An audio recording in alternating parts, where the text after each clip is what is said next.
Good morning, good evening, good afternoon, everybody out there in podcast land. You are now in tune to another episode of Intrinsic Motivation from a Homie's Perspective. This is Hamza, and I am really excited about our guest today. She might address the microwave crowd out there. We're going to talk about revolutionizing your life in 60 seconds. Can this be done? Can you revolutionize your life faster than you can cook a Pop-Tart or make can you do that? Can we change our lives faster than we can make a grilled cheese sandwich? I am so excited to learn what her steps that she can lead us to the promised land of our higher self, of our best life. Without going any further, I'd like to welcome Peggy Caruso to the podcast. Welcome, Peggy. Well, thank you for having me. Absolutely. I'm glad you could make it. And, of course, that was a tongue-in-cheek introduction. But, some people are like, give it to me now, and then we can peel back the onion. And I was just looking at your background and reading your background before the podcast, and you have an extensive background in personal development. So I'm sure you have plenty of nuggets that you're going to drop in this next hour or so. Well, I hope so. I hope everyone finds it informative and interesting. Awesome. And we're going to talk a lot about your new book that is fresh off the press. It's called Take the First Shot, Strategies to Fire You Up and Change Your Life. It is your fourth book in the Caruso's Revolutionize series. And so congratulations for getting that out. I believe you are a #1 bestseller on Amazon. Is that correct? I am in 5 categories, so I'm very excited about that. Awesome. So from the 5 categories, that is a huge feat. And how do you feel about that? This is your fourth book. So when you were #1 in 1 category, was that enough? And now that you have 5, you're like, man, I wish I could get 6 categories. How do you celebrate today? Well, I always celebrate everything, no matter how small it is. A win is a win. But my main focus was the work-life balance in business, because I'm an executive and personal development coach, and I truly believe that personal and professional go hand in hand. So that is a category that was a larger category, and I was really excited to get that. I watched it all day, and I hung up there at #2 for a while, and then at 10 o'clock at night it went to #1. So I was very excited about that, because that is something I truly believe in. Absolutely, and it feels like just watching the stock ticker all day, where you can see, hey, I'm #2. What does it take to make #1? And then you make it, and then do you pop champagne, or how does Peggy celebrate?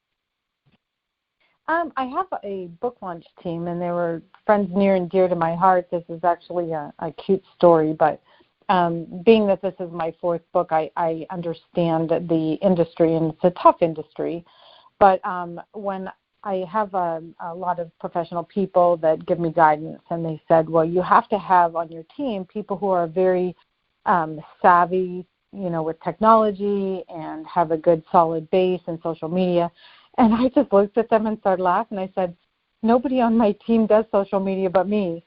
And they were like, Peggy, you can't have that as your team. But we did, and it worked. And it's because my people know people. And so to all your listeners out there, it's not just always about technology.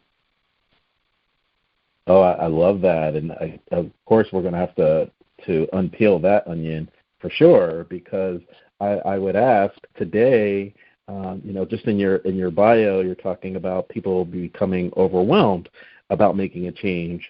And is there a difference today? What you just said, it may not be a difference, but yesteryear, let's just say 20, 30 years ago, we didn't have access to all these technology tools.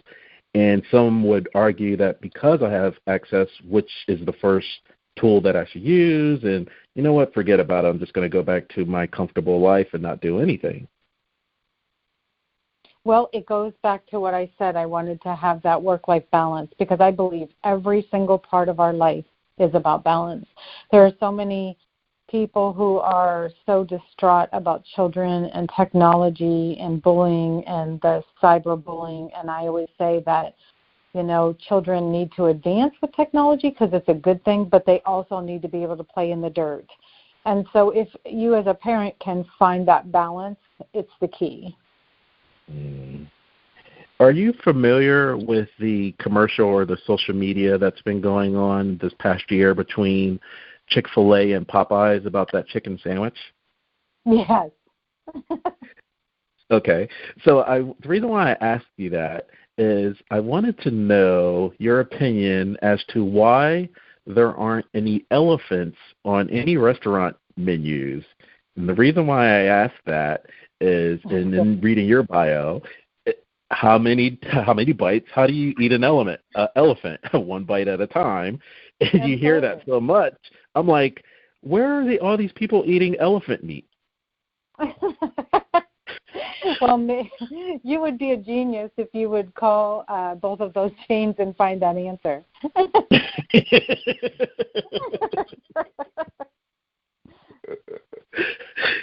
Because you're talking about work-life balance, and a lot of people say that, but you are actually walking the walk, and I liked how you talked about, children have to spend time in to play in the dirt too, whereas I don't have any children, but, nieces and nephews, and I do community service with children, and they're so scheduled. And I've hearing this new thing that when they get to college, they're already burned out. And I think that's an effect of not having that work-life balance that you're talking about.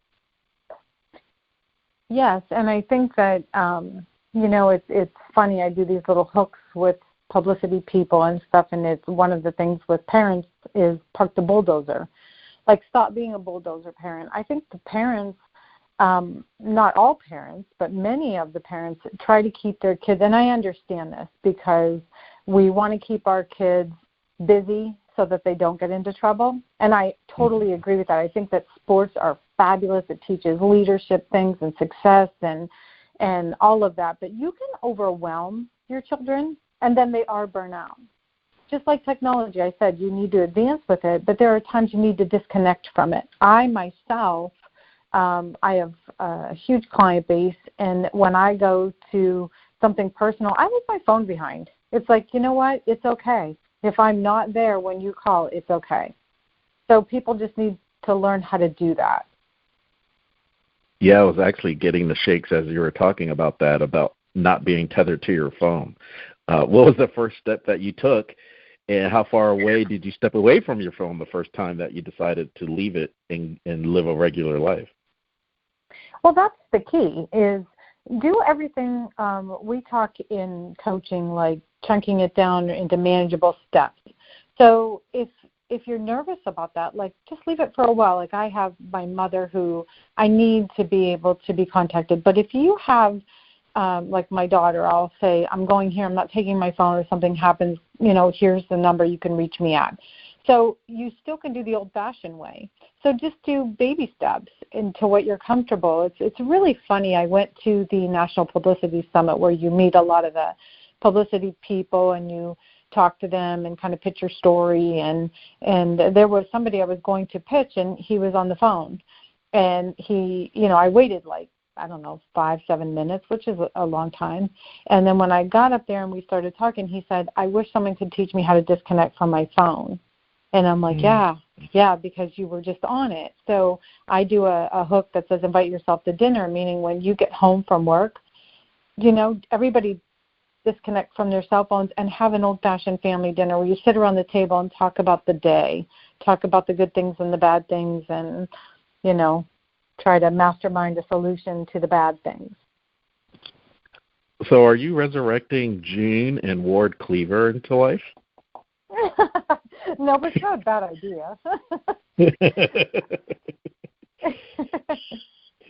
I'm just laughing because there was that sense of community, and of course there was some message in a lot of the television shows that go along with advertising and such, but you do feel like you have a greater sense of what's going on in your family if you actually take away those electronics. I've been out to eat, and you'll see a family, and they're all on the phone, and they're not having any conversation at all amongst themselves.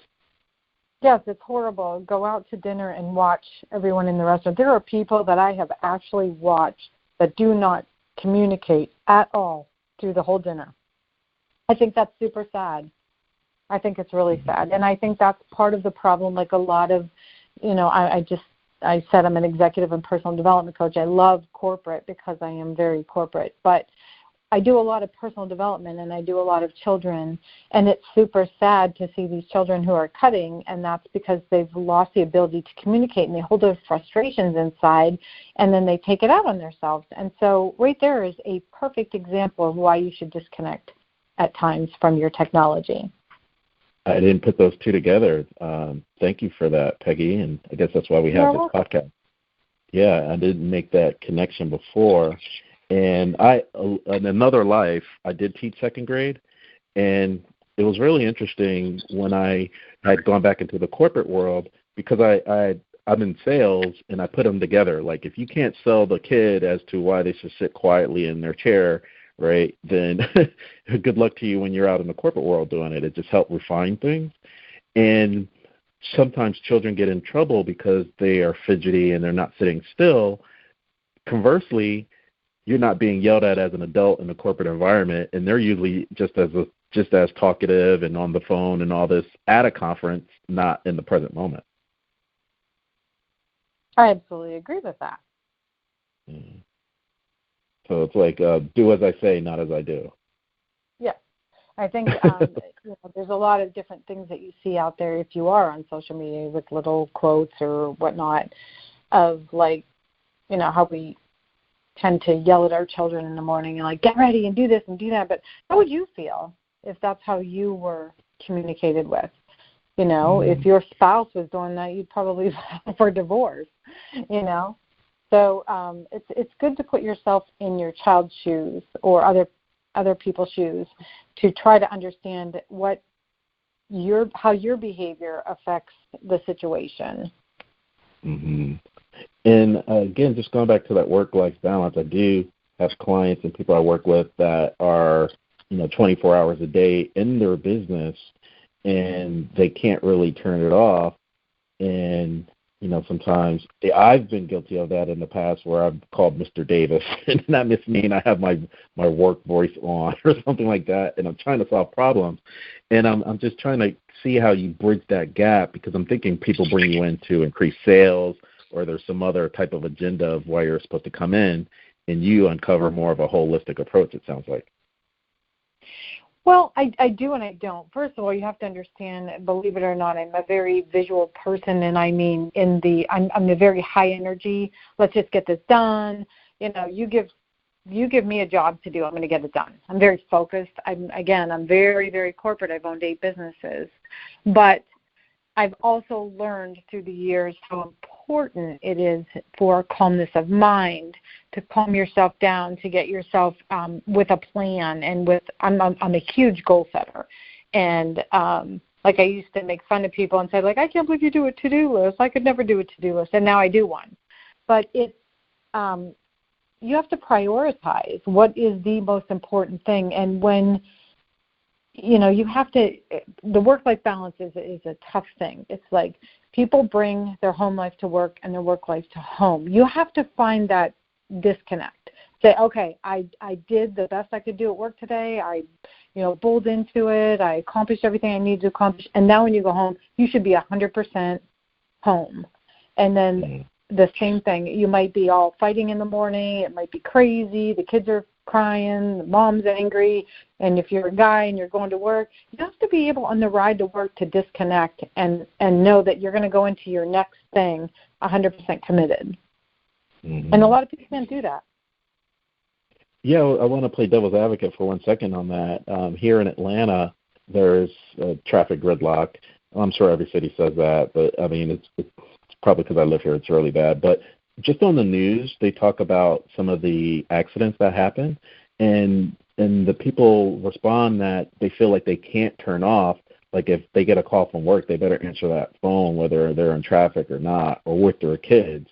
So what do you say to that person? They may be upset, and that's why they're talking to me, and I'm saying you need to talk to Peggy, but they haven't reached that boiling point yet. So what do you say to that person that still has to they feel they have to address as soon as that phone beeps, they better answer it or answer that text message? Okay, now that's a very tough question, and it's a tough question to be put on the spot for, because everything is circumstantial. Like, there are times where people will interview me and say, what do you tell this kid who's being bullied? Well, first of all, I have to know that kid, because if I give him what I would give the other kid who is very outgoing, it could be detrimental. So the same thing, it depends on what your job is. But the very first thing I would do is be able to communicate with my superior. So if you can explain some things, and here is my schedule, and, even if you are an officer, even if you know that, you have to be available here, you know that ahead of time. So those are the types of things that I say. A lot of people make it worse than what it is, and they say, I have to take this call. No, you don't always have to take that call. I mean, there may be sometimes you have to if you are being paid on call. That's completely different. But nobody has a job that you are committed to 24 hours a day. So what you have to do is what I just told you before, is manageable steps. Like, find that balance into, okay, here is my window of personal. But communicate it to your boss. Like, I'll give you an example. When my son was young, he had a life-threatening illness, and I got a new job, and I failed to tell my boss that he was in the hospital, and, the doctor thought he was going to die. And so when I just said I have to go, I didn't communicate that with my boss.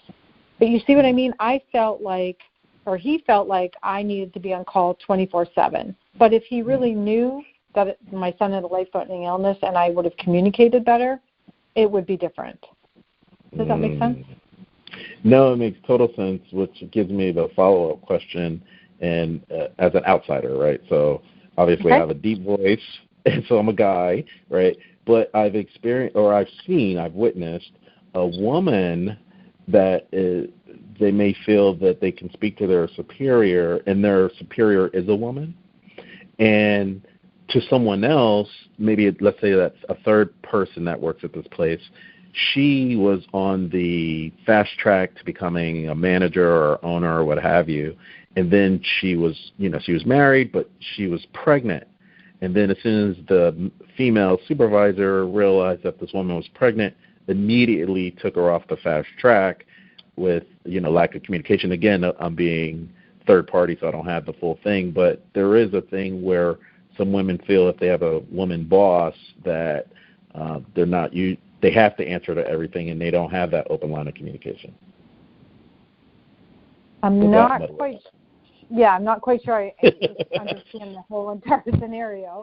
Because that was a lot of information in one, conversation. But I feel like communication is key in every situation. And I do feel that you can communicate with anyone in the right way. I mean, there's so many dynamics that people talk about, is like men superiors and women superiors and the different dynamics. And so I feel like when people take the responsibility of accepting a position, that is your door of opportunity to figure out what communication that you create with that person. And a lot of people don't do that. They just go in for the interview, they accept the position, and they start working. But I think for anyone out there who is looking for a job, I think that's really important that you open that line of communication on personal and professional right from the get-go. Yes. Wholeheartedly agree with you there, Peggy. And I do want to ask you, because you just kind of glossed over owning 8 businesses. First of all, you should be applauded for that. That's huge, being a serial entrepreneur, so hats off to you. And on the other side of that, we're going into the holiday season. And most people, if the business is done well, they would get a bonus at the end of the year. And many people wait to get that bonus, and then at the beginning of the year, or they've been interviewing and plan to leave that company at the beginning of the new year, but they were just waiting to get that bonus. And many companies, all walks of life, experience some level of that. Is there any way to circumvent that by communicating or uncovering something that someone's not giving you, even though they feel they're communicating with you? Bonuses has been a big controversial issue on both ends. So first of all, the person who is getting the bonus, shame on you if you stay just to get the bonus, because to me that is like an inner core value that is not a very nice quality at all. But a lot of the businesses and the corporations that when they come in, we talk about this, and I say, don't do it at the end of the year. And I believe that if you own a business, that's what I did. Do it randomly. Who says that every year at this time we are going to give a bonus? First of all, people forget what the word bonus means. It means if we've met our goals. It means it's not like mandatory. You're not going to automatically get it. But imagine if you were the employee and you weren't expecting a bonus. We do not give bonuses. And all of a sudden somebody walks up to you one day and gives you a bonus. I can't even tell you how grateful that they are. Or make a bonus when they need it the most. But people tend to get stuck in that, traditional thing. Like I always use the example that I'm the best parent in the world when it comes to holidays because I'm the only one. I'll say, like, we don't even have to celebrate Thanksgiving today. We can do it next week. We can do it tomorrow. I want to be the accommodating one. And so it's the same thing in business. I've always said I'm not going to wait till the end of the year and give you a bonus. I'm going to give you it just sporadically, and that seems to work very, very well. Are you familiar with the book, The 12-Week Year? I am not. Yeah, so it was along the lines of not copycats, but Tim Ferriss had the 4-hour week, and then, you had a lot of iterations, but the 12-week, 12-week year kind of speaks to what you're talking about, and what the author's talking about, the name escapes me right now, is when you talk traditionally of getting a bonus at the end of the year, they notice with salespeople that sales are relatively flat until fourth quarter because they know they got to meet that quota. But if you put it from a quarterly standpoint, in those 12 weeks, they found that sales were through the roof throughout the year because there was some incentive throughout the whole year as opposed to waiting to the end of the year. Absolutely. Absolutely. That's what I'm trying to say, that I think that bonuses, it's been a rough subject on both ends. So. Thanks for that. And we could go back to the business part because, that's a sweet spot for me that I love. And we're talking about personal development. You did mention a little bit briefly that you had to make sure that you spend time for your mom. And a lot of us and a lot of the audience are in that sandwich generation now where you may have kids on the one hand and then you have an aging family member on the other. And that's kind of overwhelming. What do we do if our loved ones are going to a new phase of life? How do we make positive changes in that area? And what kind of suggestions would you make to get started in that arena? Well, I have a whole chapter on that in my new book, and the reason being is that is a very, very touchy situation in today's society. And I think that people need to reintroduce themselves to their family members. Everybody needs to communicate and find their role. Just because one family member has more money doesn't mean they need to take on all the financial responsibility. Just because another family member doesn't work and the other ones do doesn't mean that every burden should fall on them. There are so many things that you can do. Like in this book, it's 100 strategies to give you. I mean, you and I both know that you cannot turn a major situation around in less than a minute, but you can begin by taking a step. And the first step in elderly care is, like I said, reintroduce yourself to your family. It's a new dynamic. I have had so many clients come in that has tore their family apart, mine included, for whatever reasons. But if you don't find the way to communicate with your family, it's just more detrimental for the parents. It's a scary situation. It's a scary situation for them, for us. We get frustrated. You have to be patient. And you also have to understand everybody's role. You need to work together, but people don't. They get selfish. They feel that everybody needs to do exactly the same. That's not true. So I think you need to take a step back, evaluate where your family is, who can do this, and divvy it up. Communicate. Yeah, because I'm thinking it's appropriate just for the time of year. I mean, next week here in the States, we celebrate Thanksgiving, And generations ago, everyone kind of grew up in the same area. Now everyone's spread out across the country, if not the world, and the holidays is a time when they come back. So when people come back, then it's like, oh, something's up with mom or dad, and we just because we haven't seen them all year, and it's noticeable during the holidays. So I'm sure this will be a conversation with many families over the coming weeks. Absolutely. And there again, it's all about communication. If everybody, there are, like in my situation, there are a couple of family members that live right beside my mom. I'm an hour away. No, that's not a lot, but it's easier for them to understand every single day what's happening to her. So you need to communicate. The other thing, as we were talking, that made me think about that, we were talking earlier about the kids following their parents, and if their parents are always on the phone, the kids are always on the phone. And this could be teachable moments for the holiday when we talk about sandwich generation. How you're treating your parents ultimately may be how your children treat you, because they're like, well, this is what you did to grandma or granddad. And you're like, wow, this is a boomerang 360 degrees back at me. Yes, own what you need to change. That is something that I teach everyone, is own it and outline it. So I tell people all the time, like, I'm far from perfect. I have all these tools at the ready, but I work on myself every day. I'm far from perfect. And I will say, I recognize when I do something wrong, and I will say that. Or I will say, like, Mom and Dad did this, and you know what? I'm going to do it differently because that wasn't right. And, not that, they did the best they could do with what they had, but sometimes, as you grow, I have little kids that will come in my office and say, my mom or dad's doing this. I don't know if I'd do that. And then I'm like, communicate that. So if you recognize it as a child, and they do, because I have a lot of children, then you see what I mean? You can recognize it about your own self and your own parent, and you can make positive changes at any time in your life. I don't care how old you are. But you don't have to do, I don't like the traditional thing. You don't have to do traditional. You can change it. It's okay. New things are sometimes better than old things.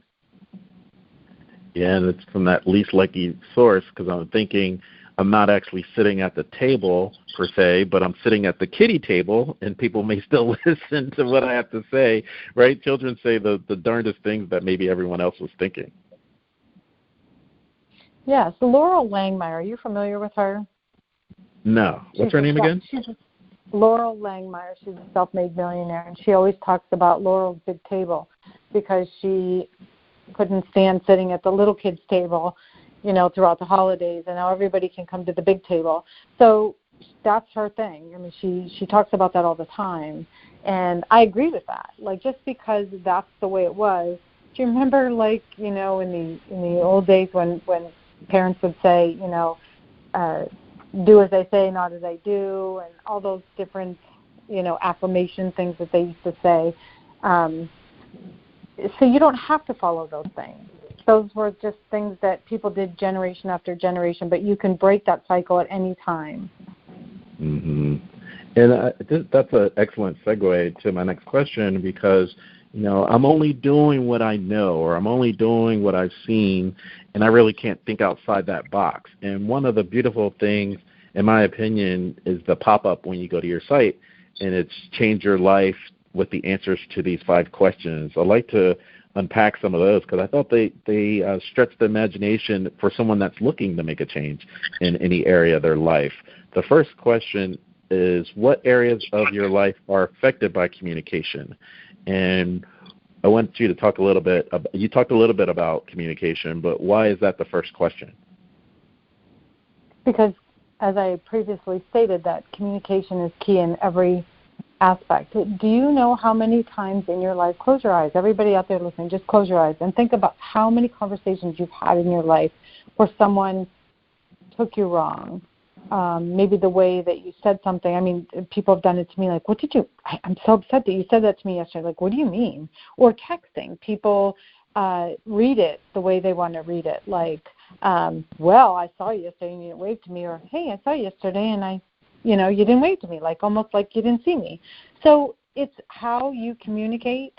And most of it is lack of communication. Sometimes your children are afraid to I don't know what they're going to say, right? So open the door to let people know it's okay. As an employer, I always said my door is open. I may not like what you say, and you may not like what I say, but at least we can talk about it. We can come to a resolution. Communication is absolutely key. Your spouse, think about that. I have a whole chapter in there on relationships, and it's really ironic. I had someone who reached out to me who bought my book, and I don't know them.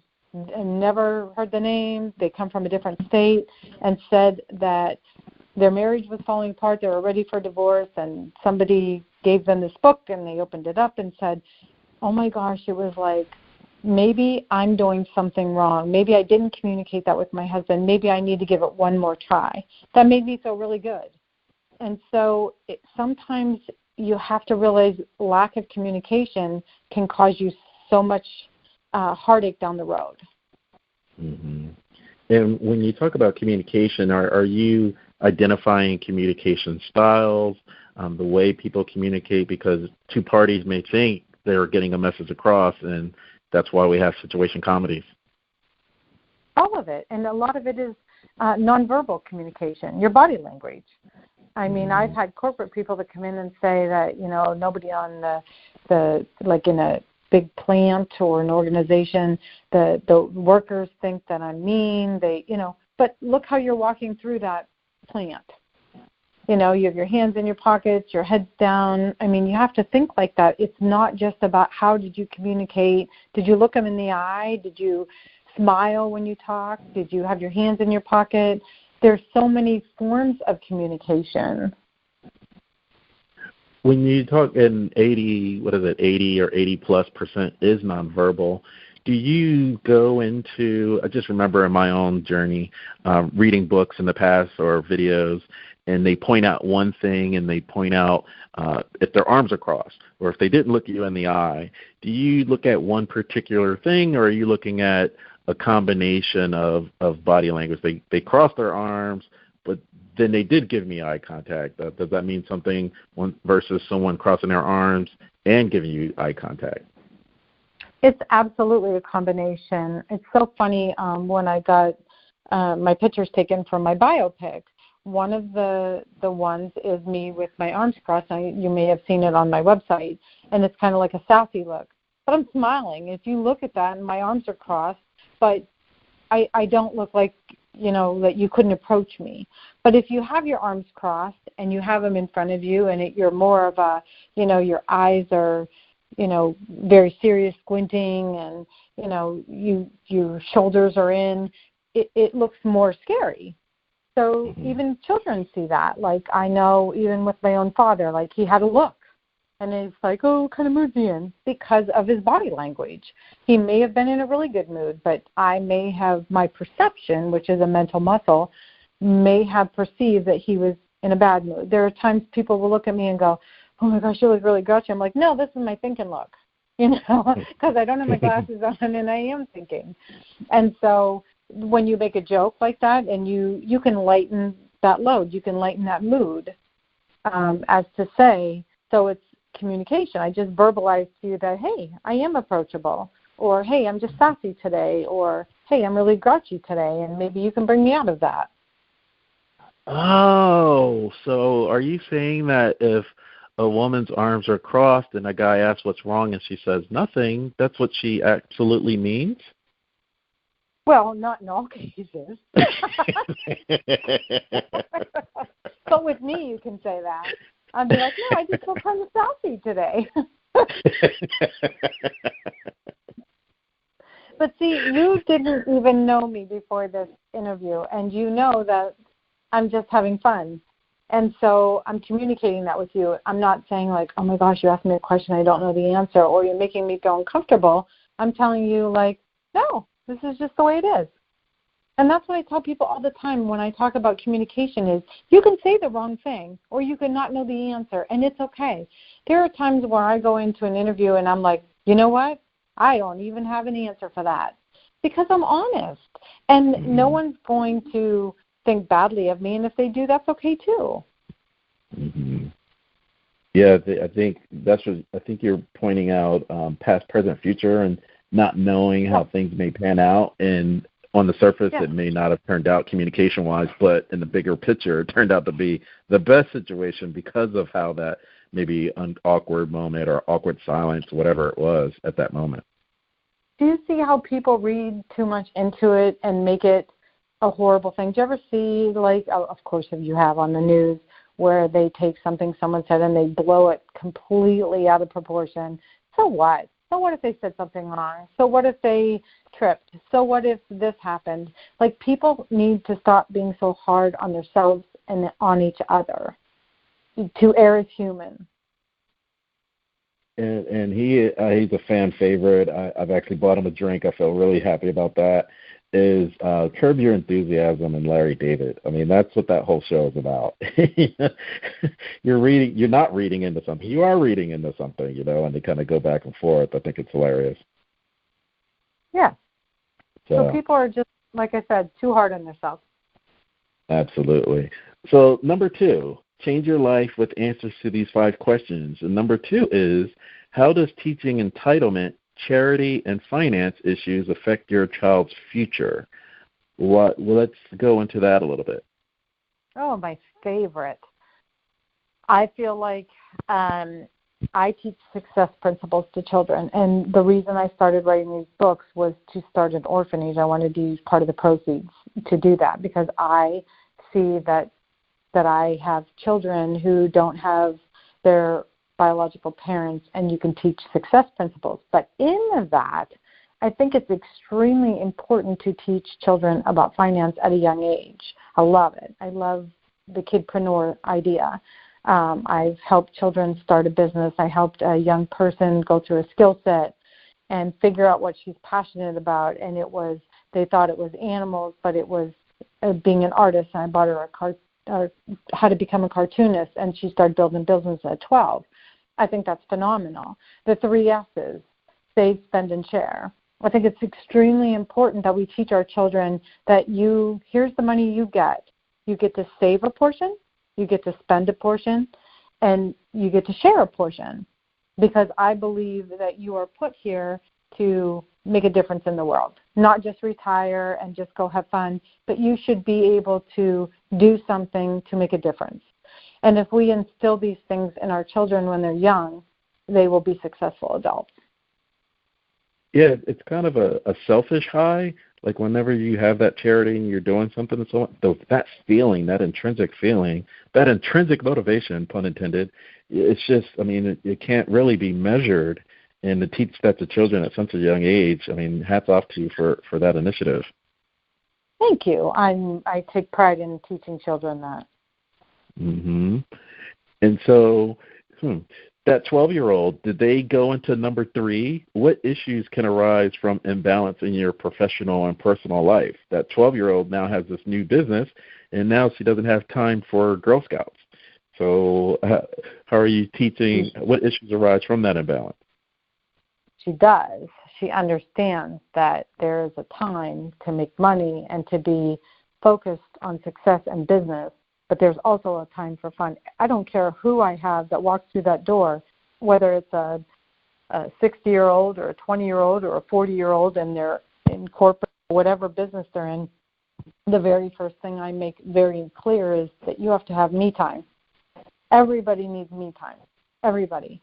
I think that's super important, and that's part of that balance. Mm-hmm. And the number 4 question is, and mind you, people listening, you can go to lifecoachingandbeyond.com. It's the pop-up, and please sign up to her email list. She can give you a ton of information so you can get in touch with her. We'll give you her details at the end of the podcast.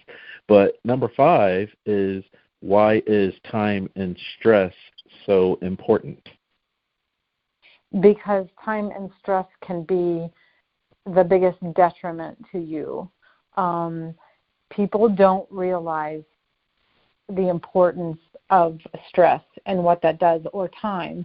And I give many, many, many free things talking about how to manage your time better. My How to Revolutionize Your Corporate Life, there's an entire chapter on time and stress, and teaching you, actually giving you ideas on how to make your day better, how to do things at night that, free up time in the morning, what to do when you get to work so that you're not bombarded with coworkers.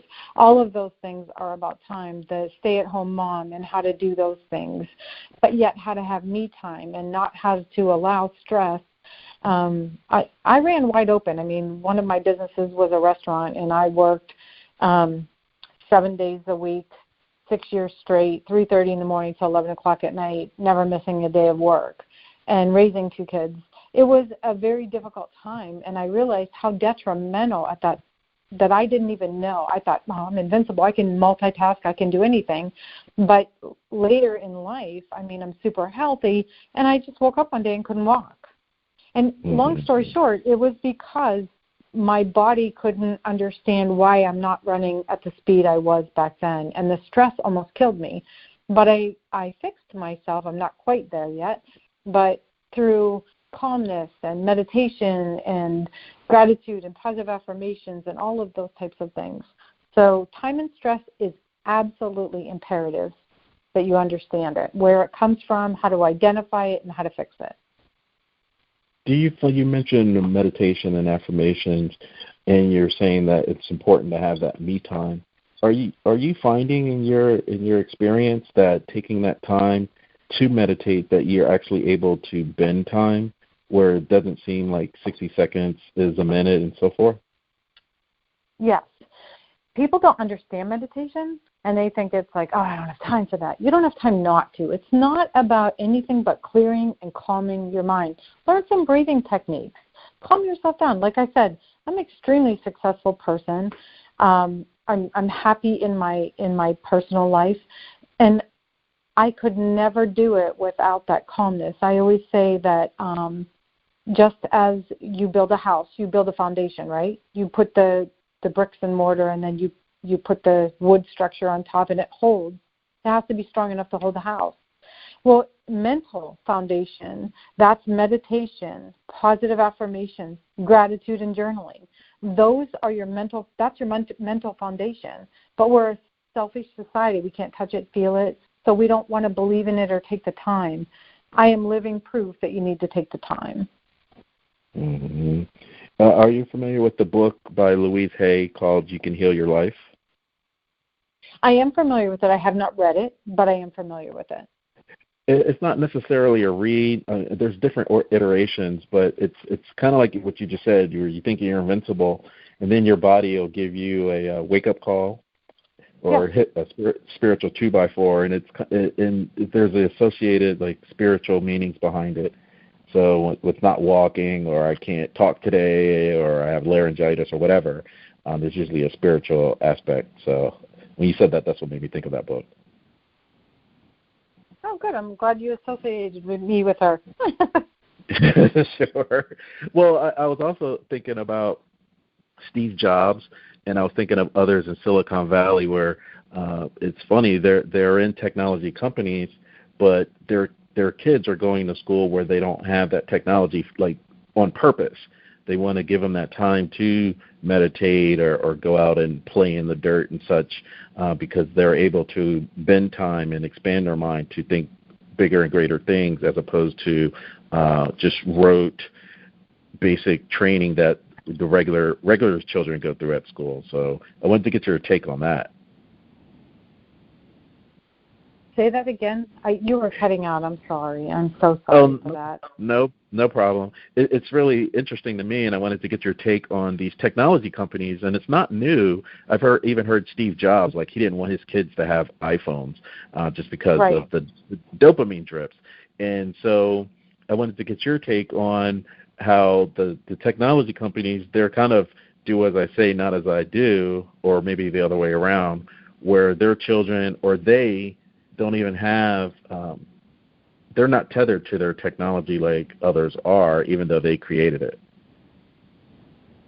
Yes, I think it's not just about technology. I think it's about any job that you're in with your children. is let your children do what they want to do, let them be who they want to be.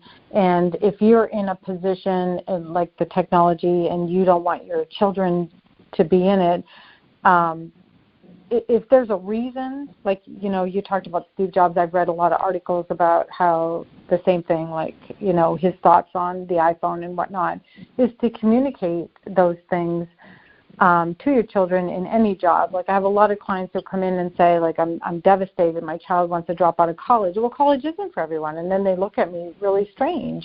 Or they don't want to be a doctor. Well, maybe they don't. Maybe they saw something in how it affected you and your family life. So it just depends. The other thing I wanted to ask you on the other side of that, there is this movement of the things you do when you wake up in the morning, maybe that first hour. And in those circles, there are people that they are untethered, where they won't even pick up the phone to check out email. And in many cases, as soon as people wake up, they're checking their phones before they even brush their teeth. But I wanted to know from an expert personal development person, what's the first hour of your day like? Well, the first part of your day is the most important, and the end part of your day is the most important. So talk about the part of your day first. I don't even get out of bed without saying 5 things I'm grateful for every day, and they're different every single day. Do yourself a gratitude challenge and try this. Every day it's something different, and you can't use your family. We all know you're grateful for your loved ones.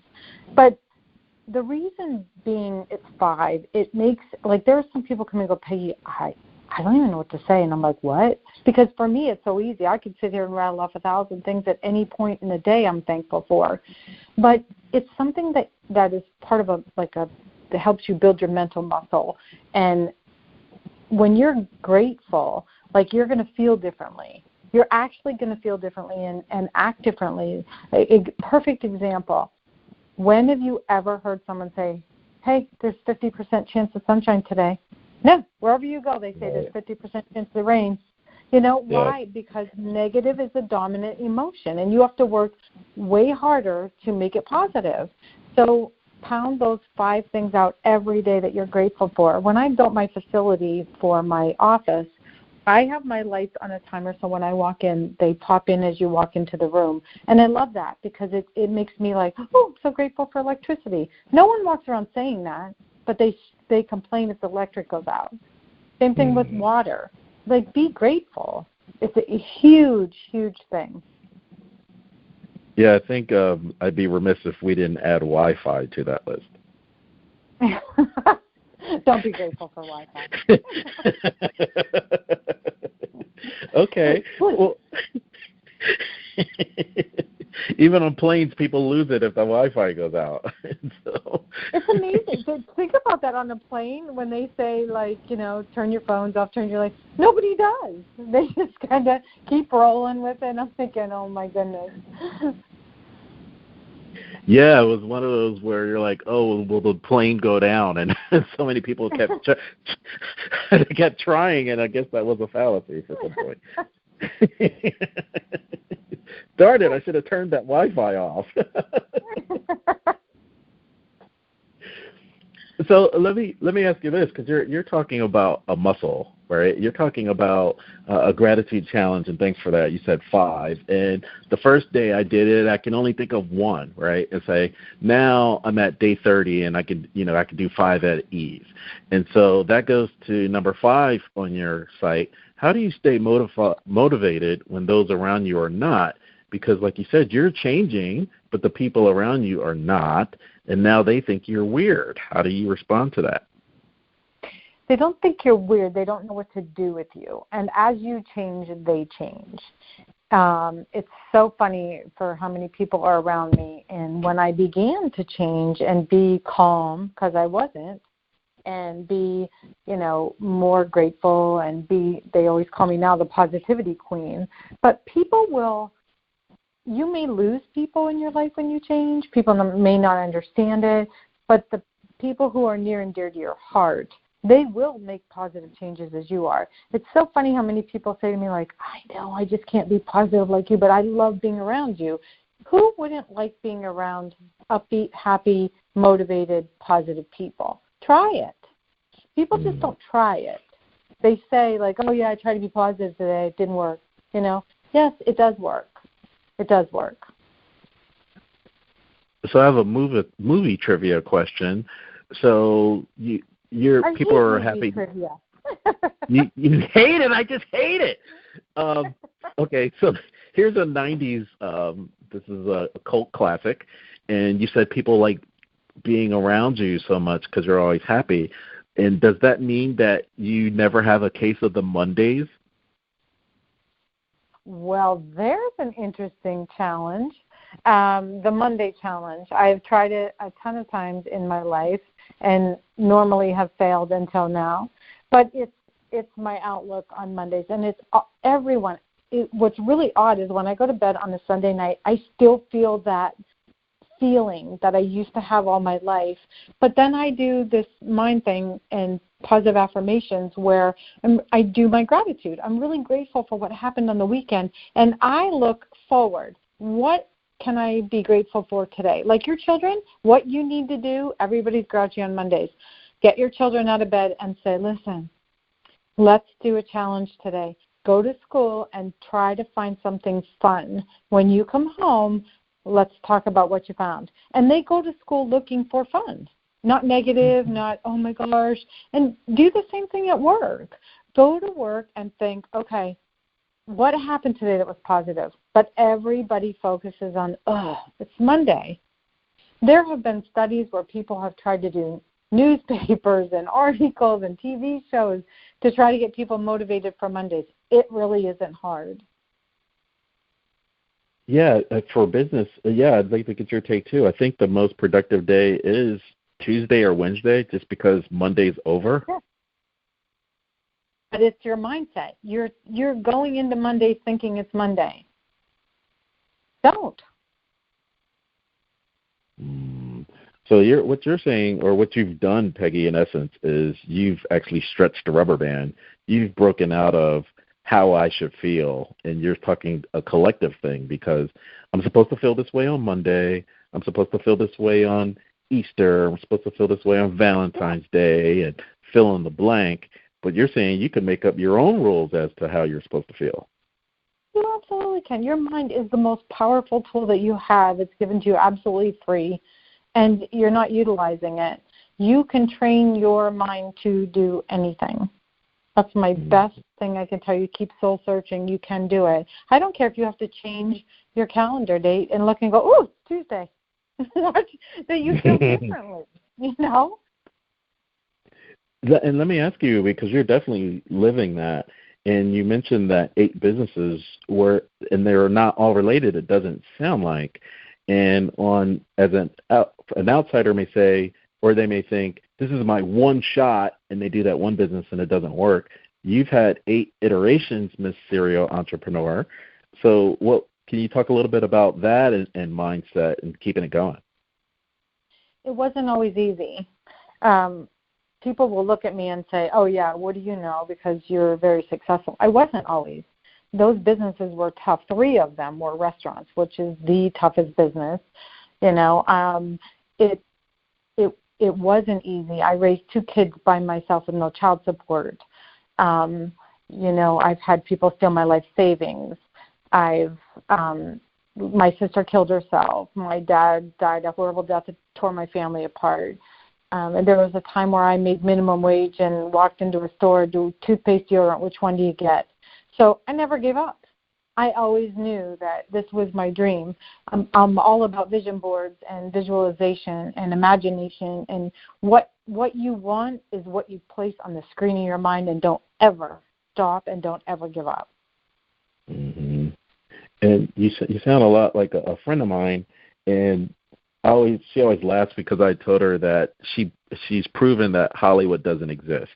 And the reason why I say that, long story short, is she had run a business, or she inherited a business, and they grew the business. They sold the business, had the pile of money, yet she's at the 7 o'clock breakfast meeting with me in a group meeting, and I'm like, why are you here? Like, you made the bag of money. I thought you were going to ride off to the sunset. And she was like, no, this is what I love to do. That's why I'm here. And I'm feeling that same sentiment with you. Yeah. Don't stop. find your dream, find your goal. It doesn't mean you have to own multiple businesses. You don't even have to own a business, but you have to have a dream. You have to have a goal. Don't ever, ever give up on your goal. It can happen. You may not know what you need, but you need resources. And if you don't have them, go to somebody who does. You know people, and people know people. Don't ever give up on your dream.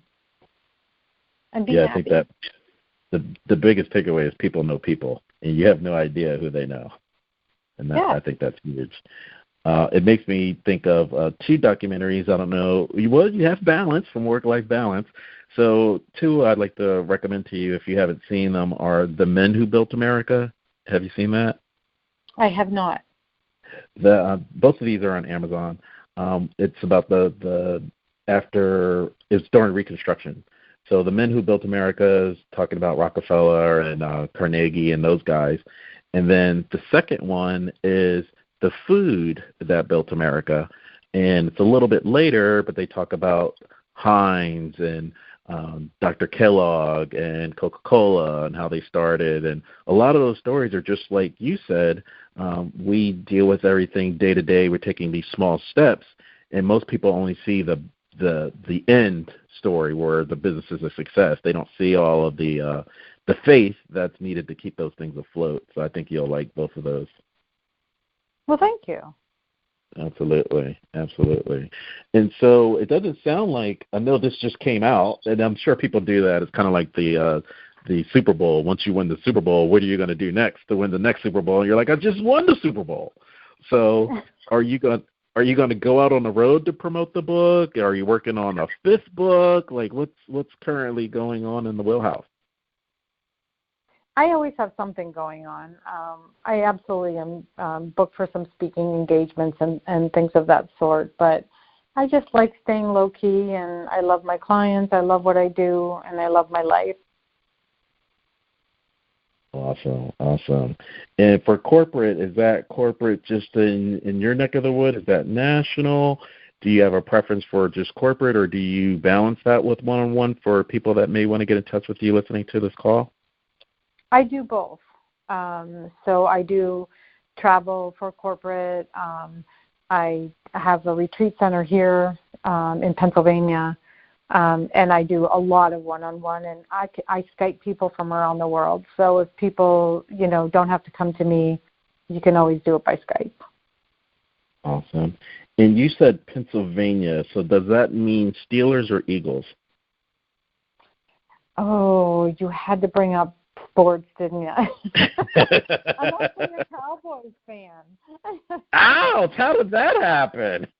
I know, but I love all of the other, I'm a huge Penguins fan and a Pirates fan. I'm just a Cowboys fan of football. Gotcha. I'm originally from South Jersey, so I bleed green. That's what I was asking. All right. So, yeah. If I had to choose between the Steelers and the Eagles, I'd pick the Eagles, though. There you go. Now we're talking. And I can't believe it. This always happens, but we are at the top of the hour, and we didn't give out your website. We'll talk again about Take the First Shot, strategies to fire you up and change your life. But where can they get those? It's the fourth book in your series, so where can they get all of your books, and how can they get in touch with you to get additional information?